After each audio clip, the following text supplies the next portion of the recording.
Olá, amigos e colaboradores das mais diversas empresas. Os nossos relatos agora será referente à hidratação. Eu sou o Reinaldo Custódio, do canal de Segurança e Saúde em Foco. Muito bem, um tema tão importante em que muitos não dão atenção referente à hidratação. O que quer dizer hidratação? É você estar sempre ingerindo os líquidos que são favoráveis ao seu corpo, que são favoráveis aos seus órgãos vitais, certo? Muito importante, né? Principalmente em regiões que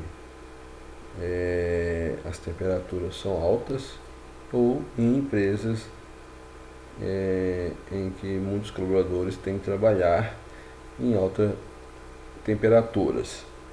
Os perigos do calor: esteja hidratado durante o trabalho. Dicas para se manter hidratado: nós temos o estresse, né, pelo calor, que ocorre em boa parte do ano. Torna-se um problema que afeta os trabalhadores ao longo de todo o ano, especialmente em situações onde o calor, onde tem umidade, uso excessivo de equipamentos pesados de proteção, né, o EPI. Muitos colaboradores têm que usar aventais aluminizados de raspa. Aluminizados é para alta temperatura, onde fundições de metais. Usa ali as perneiras, os capuzes retardantes de chama, protetores faciais aluminizados e outros, né, EPIs aí que é pesado. E outros EPIs também que o colaborador tem que usar o tempo todo, como macacões de segurança que mantém o colaborador sempre em temperaturas altas, né, quando vai trabalhar com produtos químicos, enfim. Então esses EPIs contribuem para esses colaboradores estar sempre com a temperatura alta, por se tratar de EPIs de grande porte. Aí você tem um trabalho exaustivos, né, que é parte do ambiente de trabalho, certo? Tem os efeitos do estresse, né, pelo calor. Então, o estresse negativo pelo calor, e tem os efeitos positivos da hidratação. Então, pelo calor, ele vai variar de moderado, né, que é sede e calor, a severo, que é insolação, colapso e inconsciência. Além dos efeitos negativos na segurança e saúde, né, o estresse causado pelo calor e pela desidratação afeta a produtividade e a atenção do trabalhador. Quando o colaborador está ali produzindo muito suor, né, a sua atenção é roubada por aquele momento, porque ele está suando muito, ele preocupa, né, em aliviar um pouco aquele calor, né, então ele tira um pouco realmente da sua atenção sobre a sua produção. Ele não vai produzir tanto, tirou a atenção do trabalho, tirou a atenção da produtividade, tira a atenção daquilo que ele está executando, do local onde ele está, e afeta automaticamente sua produção, porque o seu cérebro ele liga naquele momento em que está incomodando o seu corpo no geral, né? Ninguém quer ficar suando, escorrendo suor pelo rosto, né? E aí sem ter umas ações devidas, tais como tomar uma água, limpar o suor, né? E aí automaticamente a atenção naquilo que ele está fazendo, ela não estará mais 100%, certo? Bom, o nosso corpo, né, tem os órgãos vitais, que é o cérebro, coração, rins, sangue, pulmão, fígado e músculos. O pulmão e o fígado, eles são compostos por 86% em água. O cérebro, coração e o músculo 75%. Rins 83%, sangue 81%.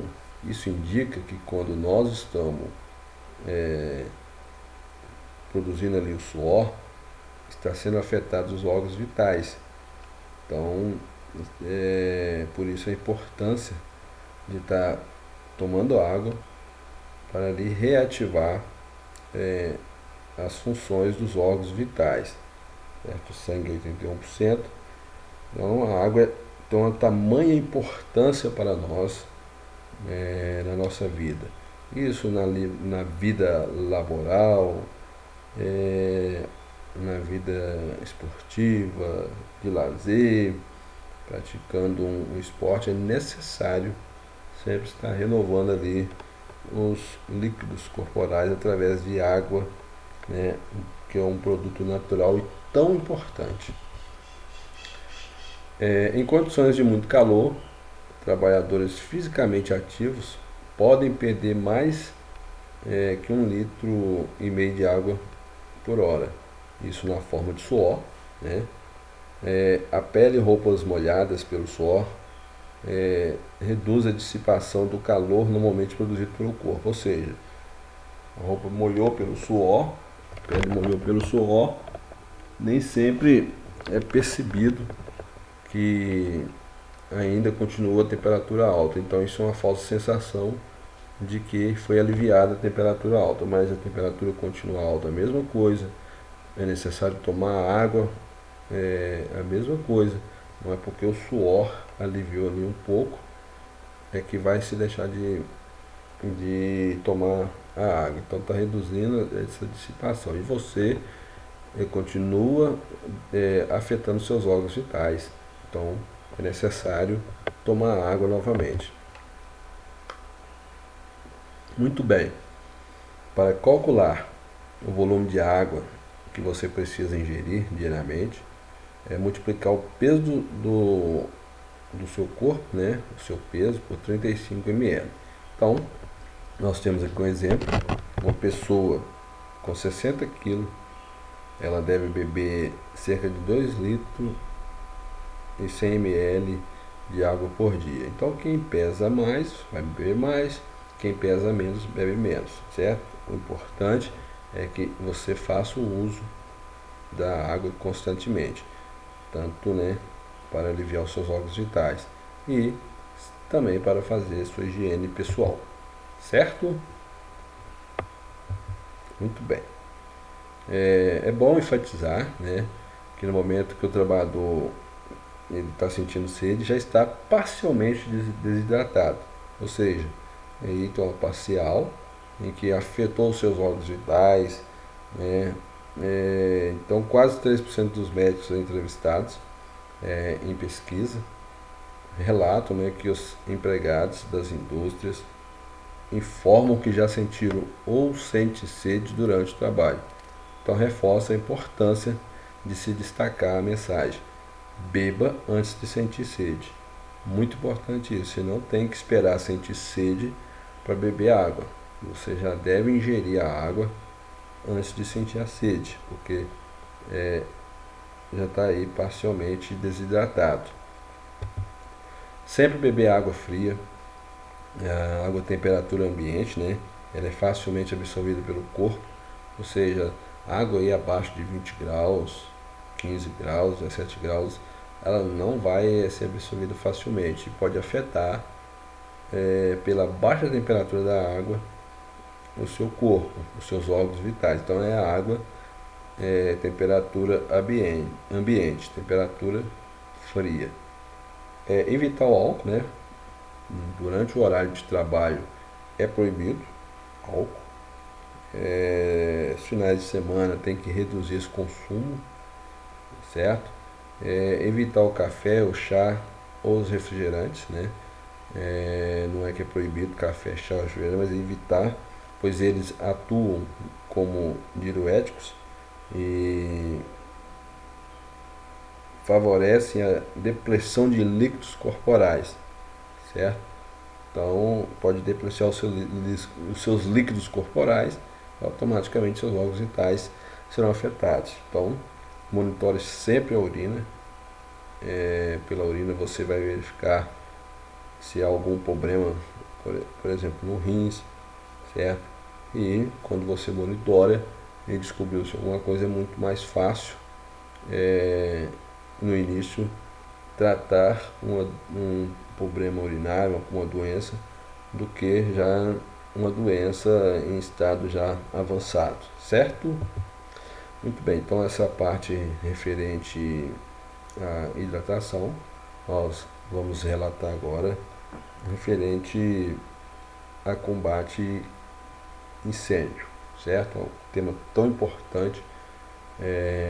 Claro que a maioria das empresas já tem os seus brigadistas, mas é importante nós relatarmos isso, para que vocês tenham também conhecimento referente a combater incêndio, que provavelmente nem em todos os turnos você terá um número de brigadas ali que podem, né, atender a demanda, e talvez vocês podem ser acionados, né, para diversas ações, certo? Então nós temos os princípios básicos do fogo, o combate de imediato nos primeiros 5 minutos, certo? Dá alarme de incêndio, e quando se trata de alarme de incêndio, toda a população das empresas deve seguir na faixa de pedestre e seguir um ponto de encontro. Lógico que toda empresa tem um local de ponto de encontro separadamente um do outro, né? São diferentes uma de uma parte da outra. E seguir as placas de rota de fuga, sair sempre em fila indiana e aguardar num ponto seguro. Acionar os bombeiros, desligar a energia e saber avaliar o incêndio. Isso, o brigadista, ele tem essa ação de avaliar os primeiros minutos, né? Qualquer brigadista, eles dão conta de apagar o fogo. Então o fogo nos primeiros minutos ou nos primeiros segundos ele está a gente consegue controlar. Passou daí é só o bombeiro, certo?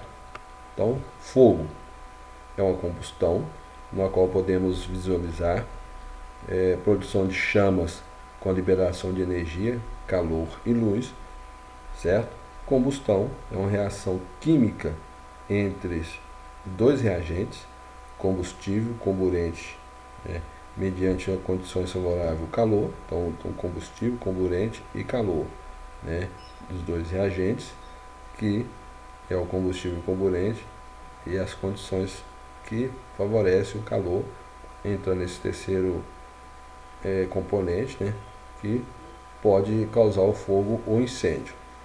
O fogo que foge do controle. Nós estamos vendo um ambiente pegando fogo, isso aí é um incêndio que fugiu do nosso controle. Para se ter o fogo, tem que ter o triângulo do fogo, né? Combustível, comburente, calor. Então, para que exista isso, é necessário essas condições favoráveis, juntamente com os três elementos citados ao lado, que são o comburente, que podemos dizer que é o oxigênio, e o combustível e o calor. Combustível pode ser líquidos inflamáveis, materiais energizados, pode ser os materiais sólidos, né, que queimam em superfície e profundidade. Muito bem. As metodologias de extinção, né? Esses métodos de extinção visam retirar um ou mais de um dos três componentes do triângulo do fogo. Ao faltar qualquer um dos três componentes, o fogo deixa de existir, certo? Então, os métodos de extinção são resfriamento. Ao jogarmos água em um incêndio, estaremos resfriando, ou seja, retirando o componente do calor. Você resfriou, pode ser uma vegetação, um tecido, um couro. Então você resfriou, você tirou o calor, certo? Quando se trata de abafamento, né, nós estamos impedindo que o oxigênio entre na reação. Então estaremos retirando ali o comburente, o oxigênio. Se abafou, não há possibilidade de ter um incêndio ou um fogo, certo? E tem a parte de isolamento, né, que ao separarmos o combustível da reação estaremos isolando, como por exemplo, você abre uma trilha no mato para que o fogo não passe, né? Dessa forma estaremos tirando o componente combustível, né? Lembrando que o combustível não necessariamente é só os líquidos inflamáveis, como temos aí também a vegetação, um papel, papelão e dentre outros, né? As classes de incêndio são classe A, B, C e D. Classe A, ele queima na superfície e em profundidade e queima deixando resíduos ou cinza. Nós temos aí o exemplo, né, de classe A: papel, tecido, borracha, madeira, plástico. Classe B, queima somente na superfície e não queima em profundidade. Aí temos gasolina, acetona, álcool, gás de cozinha, éter, podemos dizer o etanol, o óleo diesel, entre outros. Classe C são materiais elétricos, né, e eletrônicos energizados. Podemos dizer que um computador, telefone, televisão, lâmpadas, desligados eles se tornam classe A. Ligados, energizados, é classe C. E temos metais pirofóricos, né? Esses metais são encontrados em fábricas e indústrias automobilísticas, por exemplo, raspa de zinco, limalha de magnésio e etc. Nós temos alguns tipos de extintores, né? Tem, de água quase não se utiliza mais, né? Hoje nas empresas, principalmente nas indústrias, temos mais os pó químicos. ABC, temos o CO2 ou o pó químico BC, certo? E tem espuma química. Então vamos lá. Dá um pequeno relato, né? Hoje quase não existe sobre o extintor de água. E nós podemos dizer, referente à água de hidrante, a não ser usado também. Então, nós podemos usar água no classe A? Sim. Classe B não, classe C não, classe D não. Classe B, água conduz energia. Classe B, aliás, classe B pode gerar explosões, principalmente quando se trata de um local onde está pegando fogo, que é um tanque de combustível, por exemplo, que é de inox ou de alumínio, que é aquecido, né? A água caiu no tanque aquecido, pode gerar explosões ou aumentar o fogo. O classe C, a água conduz energia. E classe D também, que se trata de metais, principalmente se tiver a alta temperatura, também pode gerar explosões, certo? Extintor de CO2 alta pressão não deve usar em classe A, porque você está alimentando o fogo, você está introduzindo ali oxigênio, vento no fogo classe A, principalmente se trata de papel, vegetação, né, ou outro fácil de pegar fogo ali, certo? Classe B, sim, pode usar o CO2. Classe C, sim, pode usar o CO2. E classe D não pode usar o CO2. Lembrando que classe D são os metais pirofóricos, limalha de aço, metais fundidos, e também pó de alumínio, certo? extintor de pó químico alta pressão. Então, o pó químico, ele não há restrições nas classes de fogo. Pode usar no classe A, no classe B, no classe C e classe D, certo? Não há restrição. A espuma química é um abafamento e resfriamento. Pode usar no classe A, no classe B, mas não pode usar em classe C e nem em classe D. Água e espuma química são condutores de energia. Então, se o classe C é materiais energizados, pode alguém tomar choque, né, ao manusear extintor de incêndio de água pressurizada ou espuma química ou os hidrantes para combater incêndio classe C. E no classe D também gera explosão, certo? No modo de usar os extintores, tem que romper os lacres, apertar o gatilho dirigindo o difusor para a base do fogo, lembre sempre isso, é base do fogo, a parte de baixo do fogo, não é no meio nem a parte de cima, então não vai resolver. Não toque no difusor, pode gelar no colar, na pele, causando lesões, isso quando se trata do CO2, tá? Que ele estará em baixa temperatura, certo? Então, muito importante lembrar referente a esse tipo de extintor que é o CO2. Lembrando que para ambos os extintores tem que romper o lacre, o difusor, né? A mangueira ali que sai o agente de combate a incêndio tem que ser sempre dirigido na base do fogo, tá bom? Muito bem. Nós falaremos agora referente a primeiros socorros, um tema muito importante, certo? Tem uma noção básica. Qualquer um de nós podemos ser socorristas. O simples fato de nós pegar o telefone, ligar para o SAMU, bombeiro, para um técnico de segurança do trabalho, para o encarregado e passar as informações, já estaremos prestando os primeiros socorros, certo? Então, acione o serviço de emergência antes de iniciar qualquer procedimento. Você tem que garantir a sua segurança depois que você está seguro para prestar o socorro, ter o controle da cena. Então você aciona o serviço de emergência ou outras pessoas que estará prestando socorro junto com você, né? Isso pode ser paralelamente, sucessivamente.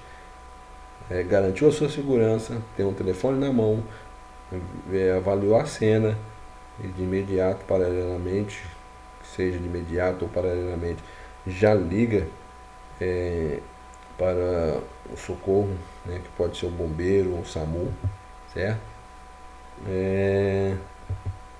Mesmo que a situação seja difícil para ajudar alguém ou solicitar socorro, o socorrista tem que manter a calma, não apavorar, responder sempre as perguntas do atendente pausadamente, porque os atendentes precisam de saber o que está acontecendo, qual o tamanho da gravidade, tamanho da lesão, sinais vitais. Então, quando você passa as informações erradas, em vez de vir uma ambulância, por exemplo, se a situação é com gravidade, risco de vida, em vez de vir uma ambulância equipada com médicos, né, vai apenas uma ambulância menos equipada. Se a situação é menos gravidade, você passa que é com grande gravidade, vem uma ambulância com médicos mais equipadas, com todos os aparatos, porém a situação é leve, você está desviando a ambulância que poderia estar atendendo ocorrências com mais gravidade. Então, mantenha sempre calma. Quando você relata aí que não tem sinais vitais de respiração, o atendente irão instruir como proceder referente a RCP, né, monitorar os sinais vitais e assim por diante, certo? Então, lembrando que faltou ali a respiração, você deve fazer um RCP, que é a ressurreição cardiopulmonar, onde você vai colocar vai entrelaçar a sua mão sobre a outra, procurar a linha dos mamilos, né? O ideal é uma parte fácil de explicar para vocês, é um palmo abaixo do seu pescoço, encontrou a linha dos mamíferos, você vai fazer de 100 a 100 compressões por minuto para prestar os socorros necessários. Quando parar, quando a vítima voltar a respirar, ou a chegada do SAMU ou do Corpo Bombeiro. Relatamos sobre queimaduras agora. São ferimentos dolorosos, né?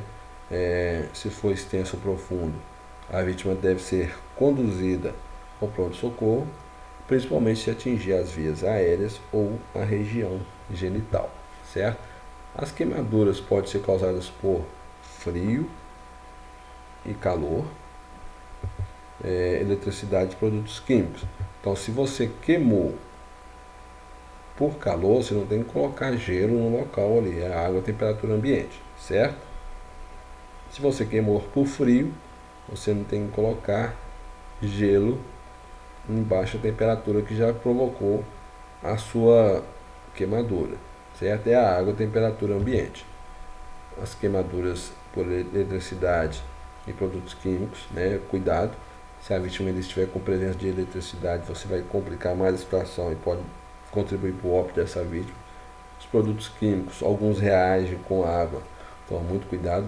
O ideal primeiro é passar um pano úmido para retirar esses produtos químicos, ou um pano seco, para depois colocar a água no local afetado, certo? As queimaduras, elas são de primeiro grau, segundo grau e terceiro grau, certo? Primeiro grau superficial, atinge a primeira camada da pele e apresenta vermelhidão. Segundo grau, queimadura mais profunda, apresenta bolhas. Terceiro grau, tão profunda que causa necrose local, ou seja, morte na parte local, atinge ossos e músculo, certo? Procedimentos a serem adotados. Preferencialmente irrigar a parte queimada com água corrente da torneira, tá vendo que é água a temperatura ambiente, ou imergi-la em um recipiente com água limpa por alguns minutos. Uma bacia, uma vasilha, né? Bolhas não devem ser furadas e nem roupas aderidas devem ser arrancadas, certo? Alguns cuidados: pomadas, antissépticos ou anestésicos não devem ser usados sem indicação médica, certo?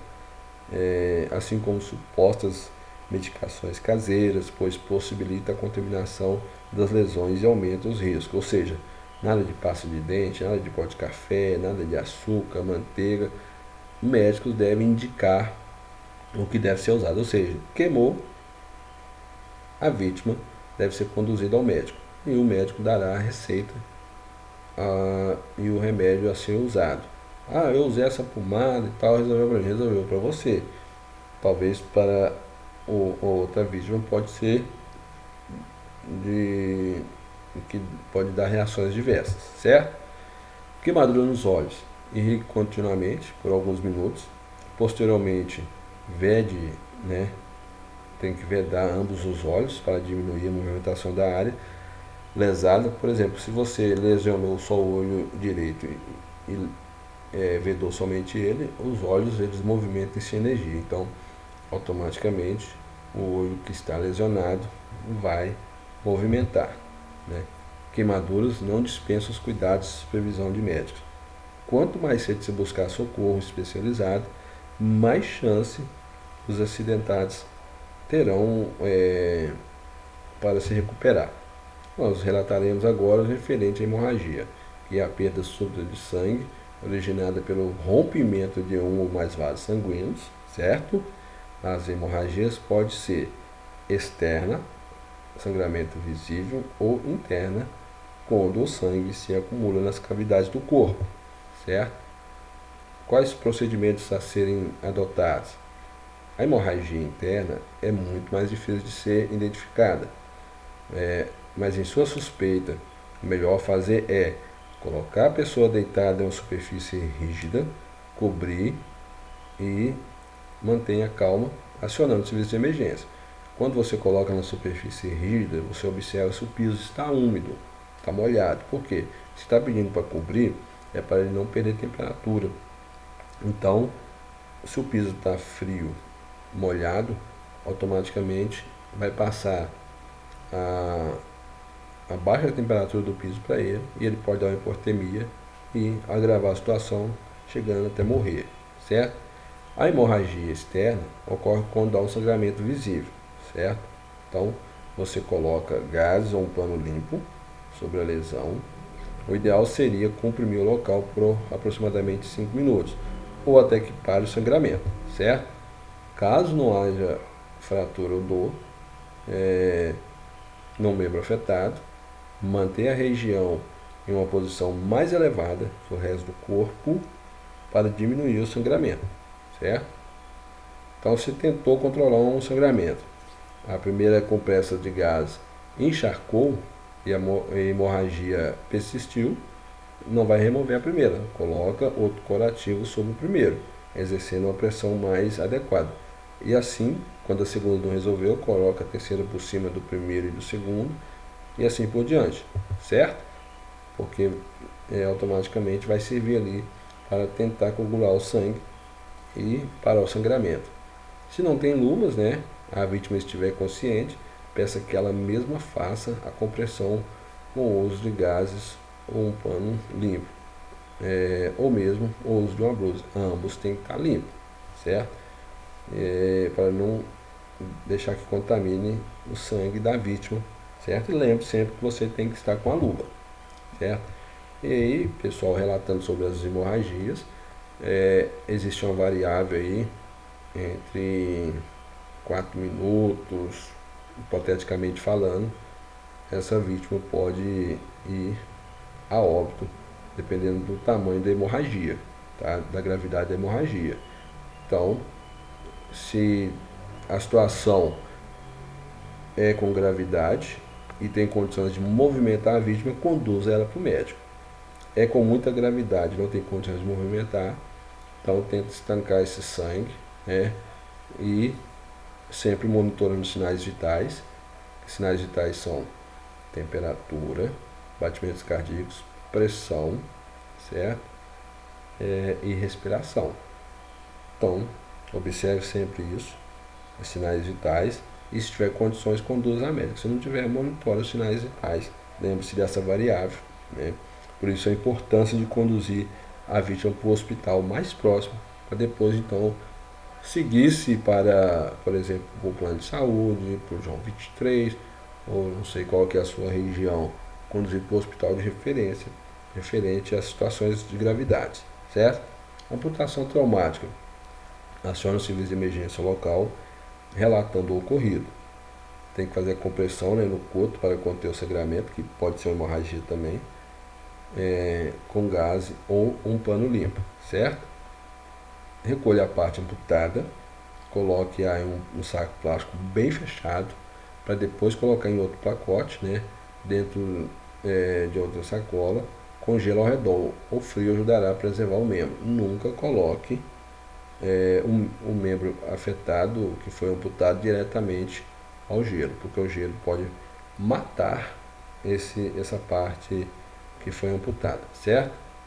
Sangramento nasal pode ser decorrente de doenças locais, que é rinite, sinusite, pressão alta ou ferimentos provocados mecanicamente pelo ato de assoar o nariz ou limpá-lo com os dedos, certo? Então, são aí os motivos dos sangramentos nasais. Tranquilizar a vítima, vai sentar a vítima imóvel com a cabeça inclinada levemente para frente, não é para trás, tá? Comprimir a narina sangrante por pelo menos 5 minutos e aplicar compressas frias no nariz e na face. Se você colocar a vítima com a cabeça para trás inclinada, esse sangue pode ir descendo para o seu estômago, pode se hipoteticamente pode pegar outra direção e ter contato com o pulmão, que é um grande risco, então muito cuidado com isso. Sempre inclinar a cabeça para frente, tá? Nós vamos relatar agora referente a fraturas, que são as interrupções da continuidade óssea, quebra de osso, né? Temos alguns exemplos de ossos, crânio, pernas, coxas, costelas, coluna, né? Ambos podem sofrer essa interrupção. O simples fato de tropeçar, colocar a mão ao solo, né? Isso pode gerar a quebra do osso, certo? Classificação: tem a fratura fechada e a fratura exposta. Expõe o ferimento, né? Para que possa visualizar a área lesada. Não remova os objetos que foram transfixados. Não aplique qualquer substância sobre a lesão sem orientação médica, ou seja, mesma situação de queimaduras. Houve lesões, conduz a vítima para o médico, e o médico vai indicar o que deve ser feito, certo? Então, esse ferimento que foi exposto aí, né, se está com a camisa ou se está com uma calça, hipoteticamente falando, né, houve um ferimento, infelizmente tem que despir a pessoa, mas cuidado com isso, preservar a intimidade das pessoas, cuidado com fotos, que isso pode gerar constrangimento e depois até ações judiciais, ok? Então você vai manter a vítima imóvel até a chegada dos profissionais de emergência. Eu sempre relato, se a situação é com gravidade e tem condições de movimentar a vítima, movimenta a vítima até o médico. Não há gravidade, né, conduz imediatamente também. Agora, a situação é com grande gravidade, tem que deixar a vítima imóvel realmente e aguardar a chegada do socorro. Luxações: é deslocamento repentino e duradouro, parcial ou completo, de um ou mais ossos de uma articulação, né? Ou seja, a dor é tão forte quanto uma fratura. Se ele deslocou o osso ali, né?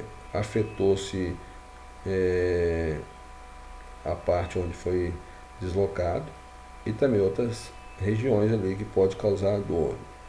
Hipoteticamente falando, 5, 10, 15 centímetros acima ou abaixo, 30 centímetros, hipoteticamente falando, as dores vão permanecer ali na região, certo? Entorse: torção de uma articulação, em geral com lesão de ligamento, também causa dor, né? Não é tanto quanto uma fratura em um deslocamento, mas também causa dor.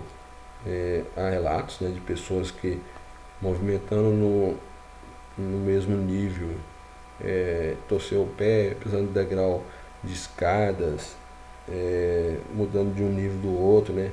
Houve essa torção. Então também precisa-se de atenção na entorse. Princípios gerais para a imobilização: peça para que a vítima não se mexa até o socorro chegar, quando se trata de situações de gravidade que não tem condições, né? E vocês vão monitorando os sinais vitais, que são respiração, temperatura, batimentos cardíacos e a pressão, certo? Não tente realiar uma fratura, a vítima deve ser socorrida na posição que se encontra, ok? Princípios gerais para imobilização: então, não tente sempre, automaticamente repetindo de novo, não tente realinhar essa fratura, sempre socorrer a vítima na posição que se encontra, que é essa posição. Caiu aí, dessa forma, mantenha dessa forma. Caiu de outra posição, mantenha na mesma posição. Colocar as talas moldáveis na posição que a vítima está. Não tente realinhar qualquer fratura de qualquer membro do corpo. O desmaio: a perda súbita de consciência, provocada por vários motivos: diminuição da glicose no sangue, diminuição ou aumento da pressão arterial, diminuição da qualidade ou quantidade do sangue circulante, diminuição do oxigênio no sangue, arritmias cardíacas, acidente vascular encefálico, certo? Como que você vai agir? Verifique se a vítima respira normalmente. Não tendo respiração é RCP, uma variável de RCP de compressões no tórax pode variar de 100 a 120 compressões por minuto para socorristas leigos que não têm a técnica de socorrer conforme ao bombeiro, um socorrista profissional, o SAMU. Então, para quem é leigo, é de 100 a 120 compressões por minuto. Um palmo abaixo do pescoço, localiza a linha dos mamilos, e aí você faz a RCP. Peça por ajuda e acione o serviço de emergência médica local, certo? Pedir ajuda sempre de ou outras pessoas que estiver próximo a você. Mantenha a vítima na posição de recuperação, que é lateralizar a vítima. Também é uma situação que você pode tentar ali para que a vítima reage, né? E você lateralizou ela, coloca um pedaço de pano na parte de cima da boca, certo? Se sair algum possível líquido, essa vítima não venha engasgar com esse possível líquido, certo?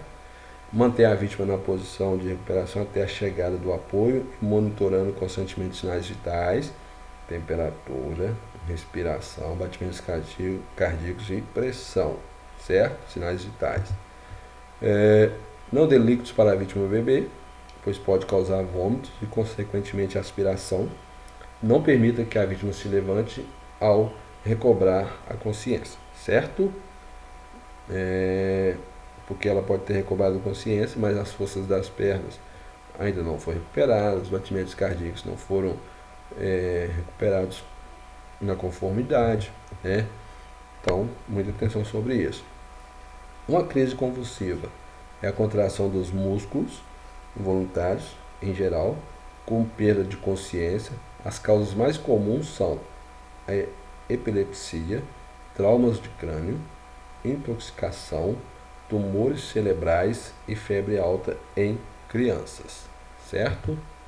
Tratamento: lateralizar a vítima durante as convulsões, peça por ajuda e acione o sistema de emergência local.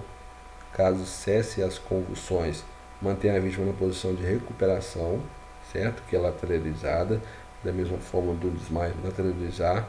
Não coloque seus dedos sobre a boca da vítima. No máximo você pode tentar na parte de cima, dependendo da posição que está lateralizada, é um pedaço de pano para sair possíveis líquidos.